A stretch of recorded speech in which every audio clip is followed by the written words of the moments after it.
तो मेरे दोस्तों पता चला है कि बंगालियों की मौत का सामान तैयार हो चुका है, विच मीन्स के बांग्लादेश की टीम के खिलाफ इंडिया ने अपना स्क्वाड अनाउंस कर दिया। और ये स्क्वाड ऐसा है जिसको देखकर मेरा मुंह निकल रहा है भाई। भाई तुम लोगों ने स्क्वाड अनाउंस किया है या कोई खतरनाक किस्म की तोपों का अनाउंस किया? क्योंकि खुद सोचो, बेचारे बंगाली जो इस टाइम पे पाकिस्तान को पेल के ऐसे खुश हो रहे हैं जैसे भाई उन्होंने कोई दुनिया की सबसे बड़ी फतेह हासिल कर ली हो, जैसे दुनिया की सबसे स्ट्रॉन्गेस्ट टीम को हरा दिया, जैसे वर्ल्ड कप विनिंग टीम को हरा दिया हो। पाकिस्तान टीम को हराकर बंगालियों को खुशी मनाना तो बनता है, लेकिन यार ये क्या हो गया? मतलब एक तरफ खुशी आगे, एक तरफ आपने जो है वो खुशी मना ली, सब कुछ कर लिया, और जैसे आप आगे गए आपके सामने जो है वो मौत का कुआं आ गया। लिटरली मौत का कुआं ही है। इंडिया में जाकर इंडिया को फेस करना, वो भी टेस्ट क्रिकेट के अंदर, ये इंग्लैंड जैसों के जो है वो पखाने निकल जाते हैं। लेकिन यहाँ पर जब बात आती है बांग्लादेश की, तो भाई बांग्लादेश नहीं रुकेगा। बांग्लादेश बड़े गंदे तरीके से मरेगा। और मैं आपको ये बात अभी से बता रहा हूँ। देखो वो कौन है अपना शांतु है, कौन है यार वो नसीम शांतु, पता नहीं, मुझे नहीं पता क्या नाम है उस लौंडे का, जो कि वो बिस्तर पे लेट के जो है वो अपनी गलत तरीके से जो है वो ट्रॉफी को पकड़कर सोया हुआ था पाकिस्तान को पेलने के बाद। देखो आपने पाकिस्तान को पेल दिया, बहुत अच्छी बात है, बहुत सारी तालियां। लेकिन अब आपका सामना हो रहा है पाकिस्तान के बाप से। अभी तक आप बेटे से बात कर रहे थे, अब आप कीजिए बाप से बात। अब आपको पता चलेगा कि भाई टीम क्या होती है, टीम की फेयर क्या होती है, और टीम का प्ले खेलना कैसा होता है। टीम की प्लेइंग कंडीशंस में जाकर आप लोग इंडिया को, मैं कहता हूं इंडिया के सामने आप पूरे 5 दिन मैच को ड्रॉ कर लो ना, मैं समझ जाऊंगा कि बांग्लादेश जीत गया। अगर ड्रॉ भी हो जाए तो मेरी ये बात लिख के रख लो कि जो बांग्लादेश ने स्क्वाड अनाउंस किया, ये मैं आप लोग को बताता हूँ, डिटेल में बताता हूँ। मगर अभी तक आप लोगों ने चैनल सब्सक्राइब नहीं किया तो सब्सक्राइब करो, और सब्सक्राइब करते ही बेल आइकन दबाओ, ताकि आपको मजीद भी इंटरेस्टिंग वीडियो चैनल पर देखने को मिलते रहें। अब हुआ कुछ यूं कि भाई अपने इंडिया वाले जो है उन्होंने स्क्वाड अनाउंस किया। सबसे पहले मैं आपको स्क्वाड बताता हूँ, उसके बाद हम बात को मजीद बढ़ाते हैं आप लोग के साथ कि कैसे स्क्वाड को बताना है। अच्छा, सबसे पहला काम, रोहित शर्मा आपके रहेंगे कप्तान। Rohit Sharma will be your new captain. New नहीं मतलब ओल्ड कैप्टन है। और रोहित शर्मा जो है आपके टेस्ट क्रिकेट में, आपको पता है कि इनका कुछ अलग ही हो रहा है। ये टेस्ट को T20 और T20 को T10 बनाकर खेलने वाला इंसान है। वनडे का तो खैर भूलो ही मत। वनडे में तो ये वो इंसान है जो कि 250 रन मारता है, और दुनिया का इकलौता बंदा है जो कि 250 रन मारता है। फिर यशस्वी जायसवाल आएंगे। ये रोहित शर्मा के हम कलाम हैं, यानी कि जो रोहित शर्मा करते हैं ये उनके फुटप्रिंट्स के ऊपर चलने वाले इंसान हैं। इन्होंने दुनिया में कई सारे ऐसे कारनामे कर सर अंजाम करके दिखाए हैं जो कि शायद कभी जिंदगी में कोई नहीं कर सकता। जितने छक्के ये एक मैच में मार देते हैं, उससे उतने छक्के कोई बंदे अपने करियर में भी नहीं मारते। मैं बॉब्जी द किंग की बात कर रहा हूँ। अपने करियर में आज तक उसने छक्के नहीं मारे जितने छक्के इस हमारे यशस्वी जायसवाल ने एक मैच के अंदर मार दिए हैं। तो ये भी एक बहुत बड़े सुपरस्टार हैं। शबनम गिल, गलती हो गई, शुभमन गिल। शुभमन गिल जो हैं, जिनको लोग शबनम गिल समझ लेते हैं, लेकिन ये वो छुपा रुस्तम है जो कि मासूम सी शक्ल के साथ अत्याचार करने में सबसे आगे रहता है। हर वक्त सबसे आगे रहता है, अत्याचार करने में यकीन करें ये बंदा सबसे आगे है। शुभमन गिल की मैं बात कर रहा हूँ। ये मासूम सी शक्ल का आदमी है। कुछ लोग इसको फातिमा सना शेख कहते हैं, ये जो भी कहते हैं भाई, जब ये बैटिंग करने आता है ना तो फिर ये अरबियों का शेख बन जाता है। ये बंदा इंग्लैंड के खिलाफ, आपको याद होगा कि 92 रन किसने इनिंग खेली थी, जब इंडिया को बहुत ज़्यादा अशद ज़रूरत थी कि भाई किस तरीके से कमबैक हो, किसी तरीके से कुछ ना कुछ अच्छा हो जाए, किसी तरीके से जो है वो टीम इंडिया कुछ अच्छा कर ले। लेकिन भाई यहाँ पर जो है शुभमन गिल का रोल मैं बोलूँगा सबसे इंपॉर्टेंट है, क्योंकि ये नंबर 3 के ऊपर बैटिंग करेंगे, नंबर 4 के ऊपर बैटिंग करेंगे। हालांकि मैं आपको एक और बात बताऊँ, इस टीम के अंदर विराट कोहली भी है, और विराट कोहली है तो फिर कोई और खिलाड़ी हो ना हो, आप एक विराट कोहली को ले लो और एक 11 लकड़ी के टुकड़े दे दो और विराट कोहली को बोलो कि जाके आपने पाकिस्तान को हरा कर आना, वो बंदा पाकिस्तान को फिर भी हरा देगा। विराट कोहली का ऐसा हो रहा है कि उसने दुनिया में कई दफा करके दिखाया ये कारनामा कि सिंगल हैंडेडली उसने पाकिस्तान क्रिकेट टीम की धज्जियां उड़ा के रख दी हैं। और अभी विराट कोहली जो है वो बांग्लादेश के साथ क्या करने वाले, ये तो खैर मैं क्या बोलूँ आप लोग को। उसके बाद KL राहुल को भी वापस लाया गया। भाई बहुत सारी तालियां। KL राहुल पिछली सीरीज के अंदर इंजर्ड हो गए थे।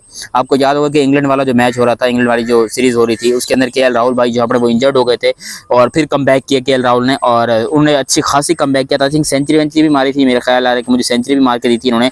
फिर सरफराज खान हैं, दी अल्ट्रा प्रो मैक्स डेब्यूटेंट, अपनी दोनों इनिंग्स के अंदर जो है इन्होंने 50 स्कोर की थी, और ये भी आपको देखने को मिलेंगे सरफराज खान। हालांकि मेरा दिल था कि यार मुशीर खान को भी होना चाहिए, बिकॉज मुशीर खान ने अभी रिसेंटली जो है वो कोई 170-171 रन की इनिंग खेली, कोई 12-13 छक्के भी मारे हैं, नहीं 5 छक्के मारे हैं, और कोई 12-13 मतलब 24 चौके भी उसने मारे थे मुशीर खान ने। लेकिन सरफराज भाई जो है वो धोखा नहीं देंगे, इतना तो मैं जानता हूँ आप लोग को। फिर अपने ऋषभ पंत रहेंगे। अच्छा, KL राहुल भी हैं और ऋषभ पंत भी हैं, तो खुद सोचो कि यहाँ पर 2 ऑलरेडी हमारे विकेट कीपर हो गए। ऋषभ पंत साहब जो हैं उनका भी एक तरीके से कमबैक हो रहा है, और सीधा सीधा ये कमबैक हो रहा है टेस्ट क्रिकेट के अंदर। जो उन्होंने छोड़ा था ऑस्ट्रेलिया का, धज्जियां उड़ाकर ऑस्ट्रेलिया का बुरा हाल बनाया था, पेल के रख देते ऑस्ट्रेलियन टीम को। अब यहाँ पर देखना पड़ेगा कि ऋषभ पंत क्या वही सेम ऑरा जो है वो दोबारा से अपना ले पाते हैं, क्योंकि इनकी ऊट पटांग बैटिंग देने के लिए मैं तो भाई बहुत ज्यादा उत्सव हूँ। उसके बाद आएंगे अपने ध्रुव जुरैल। अच्छा, अपना ध्रुव जुरैल भाई जो है वो पता नहीं क्या सोच के खेल रहा है, क्योंकि पिछली बार भी उसको इग्नोर किया जा रहा था, लेकिन जैसे उसको मौका मिला उसने धज्जियां उड़ा के रख दी। तो बैटिंग इसको भी आती है। अबे कोई तो ऐसा प्लेयर निकालो इंडिया वालों जिसको बैटिंग ना आती हो, जो कि बाबर आजम की तरह फ्लॉप होता हो, जो कि थोड़े रन स्कोर ना करना जानता हो, जिसको थोड़ा बहुत स्ट्रगलिंग हो कि कुछ ना कुछ प्रॉब्लम आई हो। लेकिन नहीं भाई, आप लोगों ने हमेशा यही प्लेयर्स बना के रखने जो कि भाई धुआंधार खेलेंगे, चीर फाड़ खेलेंगे, मार धाड़ खेलेंगे। और अभी भी आपका यही खिलाड़ी है Ravichandran Ashwin, India's greatest ever spinner, बल्कि one of the world's greatest ever spinner. 500 से ज्यादा विकेटें ऑलरेडी टेस्ट क्रिकेट में ये बंदा ले चुका है। इस बंदे ने क्रिकेट को, यकीन करो, इंडिया की तरफ से मेरे ख्याल से ये शायद, मुझे ऐसा लगता है कि भाई ये शेन वॉर्न का भी रिकॉर्ड तोड़ेगा। मैं नहीं कहता कि मुतैया मुरलीधरन का रिकॉर्ड तोड़ेगा, मगर मुझे ऐसा लगता है कि जो 708 विकेट वाला रिकॉर्ड है, अगर किसी में ताकत है, किसी एशियन में ताकत है, तो वो ये रविचंद्रन अश्विन है जो कि रिकॉर्ड तोड़ सकता है। और इनके पास मौका भी है बंगालियों को तोड़ने का। फिर रविंद्र जडेजा साहब, अच्छा जड्डू भाई भी अपने वापस आ रहे हैं। रिसेंटली जो है ये वनडे सीरीज में नहीं थे और सिर्फ T20 वर्ल्ड कप में थे, और फिर जो है T20 वर्ल्ड कप से भी रिटायर हो गए, तो अब ये सिर्फ टेस्ट और ओडीआई खेलेंगे। और अब जो है इन्होंने अपना टेस्ट क्रिकेट में दिखाया है जलवा कि भाई कितने बढ़िया ऑलराउंडर है टेस्ट क्रिकेट में। दुनिया के नंबर 1 और नंबर 2 के ऊपर ये अश्विन और जडेजा ही हैं। नंबर 1 पे जडेजा है, नंबर 2 पे अश्विन है। ऑलराउंडर्स की लिस्ट में बात कर रहा हूँ। अक्षर पटेल आपको देखने को मिलेंगे, और अक्षर पटेल आपको, तो मुझे इसकी बंदे की ना बॉलिंग से ज्यादा बैटिंग से भाई दिलचस्पी है।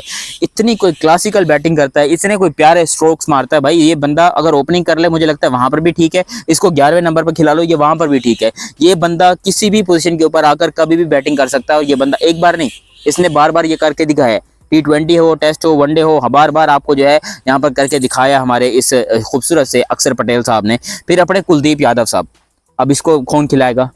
नहीं, इसको कौन खेलेगा? बाकियों का तो चलो समझ में आता है, लेकिन ये कुलदीप यादव को कौन खेलेगा? मुझे इसका बताओ भाई। इसके चक्रव्यूह किसी को समझ नहीं आते। ये जो बॉल डालता है ना, वो सामने वाला बैट्समैन बेचारा पागल हो जाता है। तो यहाँ पर कुलदीप भाई जो है ये अपने, मुझे लग रहा है कि भाई खतरनाक किस्म के निकलने वाले। मोहम्मद सिराज रहेंगे आपको, और मोहम्मद सिराज जो कि इस टाइम पर बंगालियों के खानदानी, उसके श्रीलंकन के खानदानी दुश्मन है, क्योंकि श्रीलंकन का शायद किसी दुनिया के अंग्रेजों ने भी नहीं बिगाड़ा होगा जितना बिगाड़ा उनका यहाँ पर इस हमारे खूबसूरत से मोहम्मद सिराज ने बिगाड़ा है। अच्छा, सिराज भाई तो है ही हैं, उनके साथ साथ आपने जसप्रीत बुमराह को रखकर जो है ना, वो कहते हैं कि तड़का लगा दिया। हमारे जसप्रीत बुमराह साहब जो है वो कुछ ऐसे प्लेयर हैं कि वो जिंदगी भाई, वो उनको खुद पता नहीं होता कि मैं क्या कर रहा हूँ। उनको क्रेडिट वेडिट नहीं चाहिए, ना ना ना ना ना। उन्होंने सिर्फ और सिर्फ टीम को समझ लो आगे लेके जा। वो वर्ल्ड कप हो, टेस्ट हो, T20 हो, उन्होंने बोलना भाई मैंने अपना पूरा जोर लगाना है। इंजरी होती है होए हैं, क्रिकेट से बाहर होता हूँ, हो जाऊं, कोई मसला नहीं, मगर मुझे अपनी इंडियन टीम को पूरा 100% देना है। और ये बात ये कितनी दफा कर भी चुके हैं। फिर अपने यश दयाल साहब, यश दयाल साहब भी एक ऐसे प्लेयर हैं जो कि आपको मैं बोलूंगा कि कमाल करके दिखा देते हैं। कमाल, लिटरली कमाल करके दिखाते हैं। आईपीएल के अंदर ये वो बंदा है जिन्होंने 5 छक्के एक ओवर में खाए थे, और ये वही बंदा है जिसने कोई मेरे ख्याल से कोई 7-8 रन जो है डिफेंड किए थे आरसीबी के लिए। तो ये बंदा ऊपर नीचे होता रहता है, लेकिन भाई पर्सनैलिटी है बंदे की, ये तो मानना पड़ेगा। अब इंडिया और बांग्लादेश की जो सीरीज है, ये मैंने आप लोग को जरा प्लेइंग बताइए, मैं एक और बार लिस्ट में बता देता हूँ ताकि आप लोग को याद रहे। रोहित शर्मा रहेंगे अपने नंबर 1 पे, number 2 Yashasvi Jaiswal, number 3 Shubman Gill, number 4 KL Rahul, number 5 Sarfaraz Khan, Ahmed नहीं खान, अपने सरफराज सैफी भाई का तो बेड़ा घर को पड़ा है।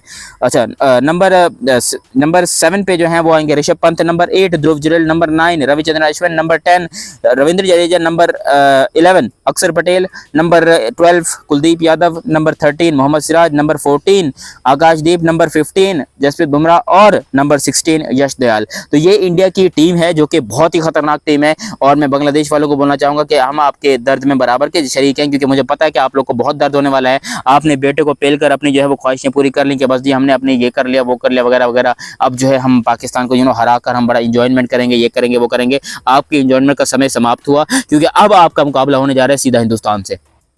और बड़ा ठोका ना तुम्हें पाकिस्तान को, बड़ी सेंचुरी लगाई ना तुम्हारे वो मुशफिकुर रहीम ने यहाँ पर 191, और पता नहीं क्या क्या तुम लोगों ने किया। लितन दास ने भी 140 कर दिया था।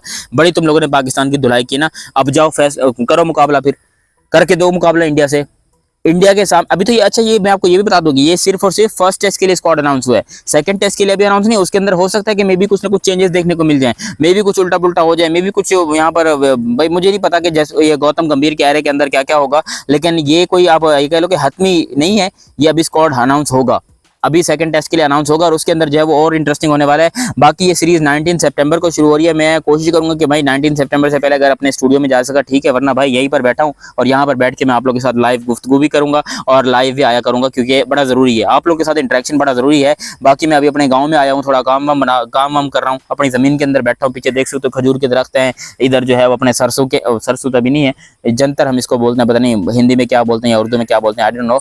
और इधर जो है वो सारी ज्वार है, इधर जो है वो सारे हमारे कीकर के दरख्त हैं। तो बड़ी ज़मीनों में इंजॉयमेंट कर रहा हूँ। मानसून का महीना था, मैंने कहा था गाँव में जाकर मस्ती माहौल करते हैं, थोड़ा इंजॉयमेंट करेंगे, मज़ा आएगा। अब देखते हैं कि भाई सीरीज़ शुरू होती है तो कैसा मज़ा आता है या नहीं आता। मुझे लगता है कि भाई इंडिया जो है वो पेल के रख देगा। आप लोग भी अपनी राय कमेंट सेक्शन में दीजिएगा, और अभी तक आप लोगों ने चैनल सब्सक्राइब नहीं किया तो सब्सक्राइब कीजिए और बेल आइकन दबाइए। मिलते हैं अगले वीडियो में, तब तक के लिए आप मुझे दीजिए इजाज़त। अल्लाह हाफिज़।